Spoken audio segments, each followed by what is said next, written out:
I'll start with an anecdote of how I did it, and then I'll talk about how I use it today, right? Okay. So it's 2009. I'm making a lot of money from my tech company, but the real estate world is falling apart. Everyone's saying, "Oh my God, the worst thing to invest in is real estate."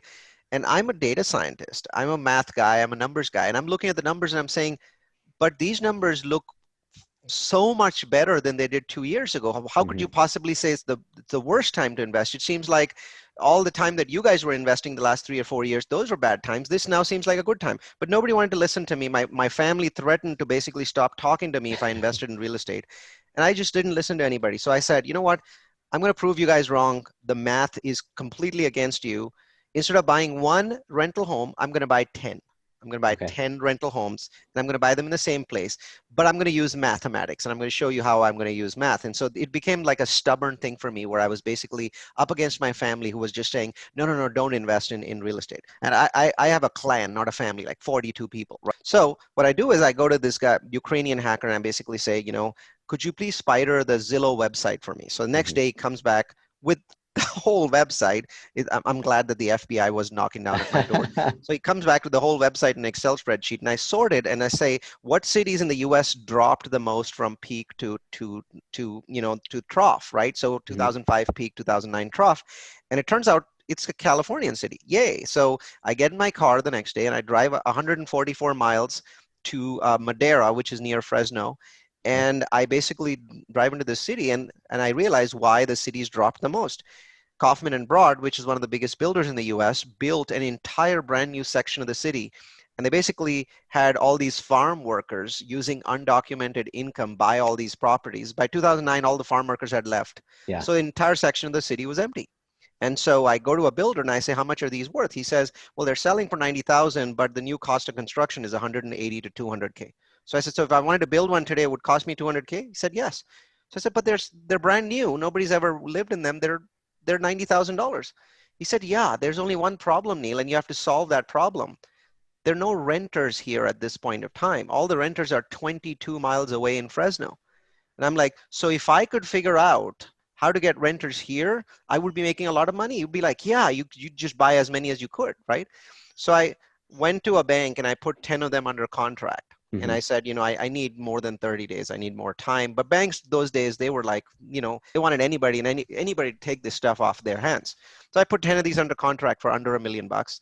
And I go off to Fresno the next day. I want to buy an older property in Fresno. I don't want to buy a bigger property. I don't want to buy one that you built in 2006. I want something that's like 20 years old and is smaller, maybe 3 bedrooms. So he finds me a property on Summerfield Drive. We go basically put that property in escrow. And then I go back to my Ukrainian hacker and I say, I want you to look at every rental listing website in the US. Figure out how to hack him so instead of one listing, you get 50 or 100 Hmm. listings. And bombard me with an absolute avalanche, a mountain of leads about this one property in Fresno. Yeah. So it's like, I don't know what the heck you're doing, but hey, I'm getting paid, so I'm going to shut up and do it, right? So within 3 or 4 days, I start getting an absolute, all I've sent him are pictures and descriptions of this one Fresno property. I'm getting an absolute bombardment of leads. So what I do is basically um, I hire a person in the Philippines and I have her process these leads. And one of the things that we start telling people is that, that property we think is gone. We think there's a lot of interest in it, but there's these other Uh, properties. They're 22 miles away. They're brand new. Here's a bunch of pictures and a bunch of videos. So I paid $500 to a videographer to take these exquisite pictures, the ones hmm. that are super saturated, look Hmm. phenomenal. And we're sending them videos of property after property after property. And people are like, no, no, no, no, this is bullshit. I don't want to go to Madera. I live in Fresno. But if you get a mountain of leads, only one person has to Hmm. agree to check a property out of every 100 leads. So in 30 days, we must have processed like 3 or 4,000 leads. Wow. And we had to do it very quickly because you can't keep the properties in contract forever. Yeah. You have to pay for them, right? So Right. there's a point at which your money is going to go hard. Your deposit is going to go hard. So we had to figure out how to fill them. But I think 35 days later, I had $11,000 in cash flow. And so that was the first use of technology. And then the use of technology to basically hack all of these sites on the internet to get 10x the lead flow. Yeah. And then the third one is the use of outsourcing to process those leads to get these people in. and it worked, right? So I became addicted not to real estate, but Matt, I became addicted to hacking real estate with technology. Mm-hmm. And so Mm-hmm. the rest of my career has been a long string of those sorts of things.